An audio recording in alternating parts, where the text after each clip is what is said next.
जीवन की डोर। सुरेश कक्षा 9वां का विद्यार्थी था। वह जब कक्षा में होता तब बाहर खेलने के बारे में सोचता और जब खेलने का मौका मिलता तो वो कहीं घूमने के बारे में सोचता। इस तरह वह कभी भी प्रेजेंट मोमेंट को एंजॉय नहीं करता, बल्कि कुछ न कुछ आगे का सोचा करता। उसके घर वाले और दोस्त भी उसकी इस आदत से परेशान थे। एक बार सुरेश अकेले ही पास के जंगलों में घूमने निकल गया। थोड़ी देर चलने के बाद उसे थकान हो गई और वह वहीं नरम घासों पर लेट गया। जल्द ही उसे नींद आ गई और वह सो गया। सोने के कुछ देर बाद एक आवाज़ आई, सुरेश, सुरेश। सुरेश ने आंखें खोली तो सफ़ेद वस्त्रों में एक परी खड़ी थी। वह बहुत सुंदर थी और उसने अपने एक हाथ में जादुई छड़ी ले रखी थी और दूसरे हाथ में एक मैजिकल बॉल थी जिसमें से एक सुनहरा धागा लटक रहा था। सुरेश परी को देखकर खुशी से झूम उठा और कुछ देर परी से बातें करने के बाद बोला, आपके हाथ में जो छड़ी है उसे तो मैं जानता हूँ, पर आपने जो ये बॉल ली हुई है उससे यह सुनहरा धागा कैसे लटक रहा है? परी मुस्कुराई, सुरेश, यह कोई मामूली धागा नहीं, दरअसल यह तुम्हारे जीवन की डोर है। अगर तुम इसे हल्का सा खींचोगे तो तुम्हारे जीवन के कुछ घंटे कुछ सेकंडों में बीत जाएंगे। यदि इसे थोड़ा तेजी से खींचोगे तो पूरा दिन कुछ मिनटों में बीत जाएगा और अगर तुम इसे पूरी ताकत से खींचोगे तो कई साल भी कुछ दिनों में बीत जाएंगे। तो क्या आप ये मुझे दे सकती हैं? सुरेश ने उत्सुकता से पूछा।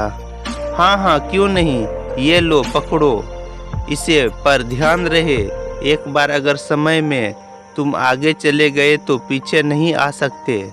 परी ने जीवन की डोर सुरेश के हाथों में थमाते हुए कहा और फौरन अदृश्य हो गई।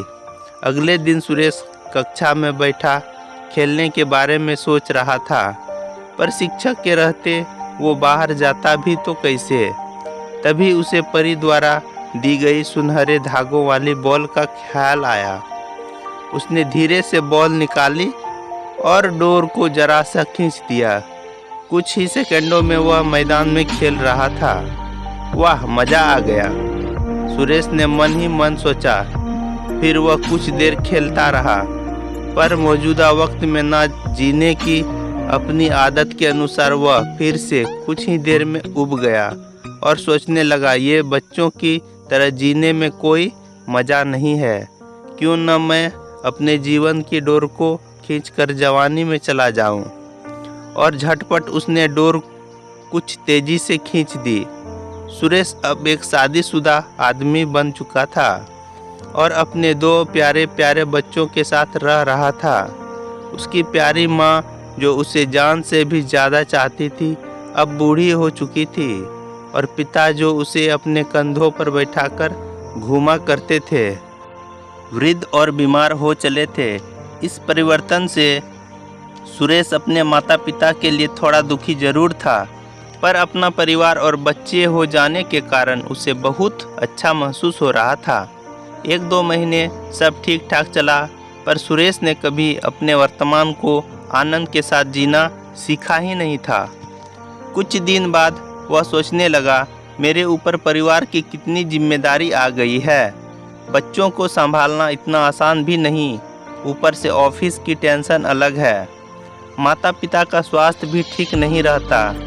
इससे अच्छा तो मैं रिटायर हो जाता और आराम की ज़िंदगी जीता।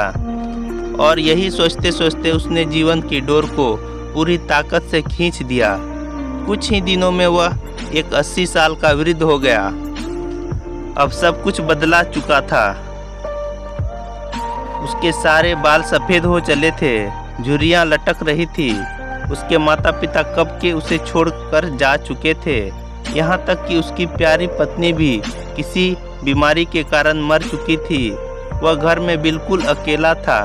बस कभी कभी दूसरे शहरों में बसे उसके बच्चे उससे बात कर लेते। लाइफ में पहली बार रमेश को एहसास हो रहा था कि उसने कभी अपनी ज़िंदगी को एंजॉय नहीं किया।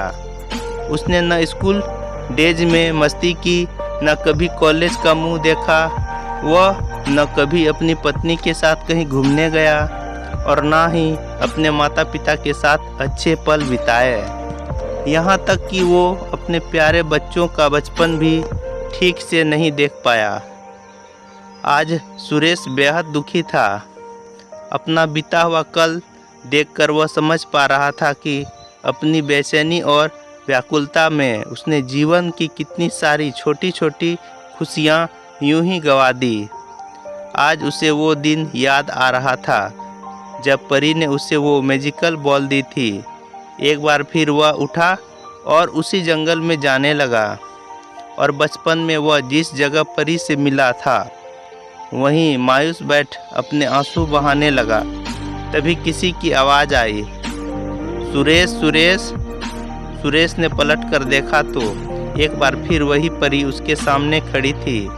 परी ने पूछा, क्या तुमने मेरा स्पेशल गिफ्ट एंजॉय किया? पहले तो वो बहुत अच्छा लगा, पर अब मुझे उस गिफ्ट से नफरत है। सुरेश क्रोध में बोला, मेरी आंखों के सामने मेरा पूरा जीवन बीत गया और मुझे इसका आनंद लेने का मौका तक नहीं मिला। हाँ, अगर मैं अपनी ज़िंदगी नॉर्मल तरीके से जीता तो उसमें सुख के साथ दुख भी होते, पर मैजिकल बॉल के कारण मैं उनमें से किसी का भी अनुभव नहीं कर पाया। मैं आज अंदर से बिल्कुल खाली महसूस कर रहा हूँ। मैंने ईश्वर का दिया ये अनमोल जीवन बर्बाद कर दिया। सुरेश निराश होते हुए बोला, ओहो, तुम तो मेरे तोहफे के शुक्रगुजार होने की बजाय उसकी बुराई कर रहे हो। खैर, मैं तुम्हें एक और गिफ्ट दे सकती हूँ, बताओ क्या चाहिए तुम्हें? परी ने पूछा। सुरेश को यकीन नहीं हुआ कि उसे एक और वरदान मिल सकता है। वह खुशी से भावुक होते हुए बोला, मम मम, मैं फिर से वही पहले वाला स्कूल बॉय बनना चाहता हूँ। मैं समझ चुका हूँ कि जीवन का हर एक पल जीना चाहिए। जो अभी को कोसता है वो कभी खुशी नहीं हो पाता, उसका जीवन खोखला रह जाता है। प्लीज़ प्लीज़ मुझे मेरे पुराने दिन लौटा दो, प्लीज़ प्लीज़ प्लीज़ ना। तभी एक आवाज़ आती है, उठो बेटा, तुम यहाँ इन जंगलों में कैसे आ गए और ये सपने में प्लीज़ प्लीज़ क्या बड़बड़ा रहे थे? सुरेश आंखें खोलता है। अपनी माँ को आंखों के सामने देखकर वह कसकर उनसे लिपट जाता है और फूट फूट कर रोने लगता है। वह मन ही मन परी का शुक्रिया अदा करता है और कसम खाता है कि अब वो जीवन के अनमोल पलों को पूरी तरह जिएगा और डे ड्रीमिंग और कल के बारे में सोचकर अपने जीवन को बर्बाद नहीं करेगा।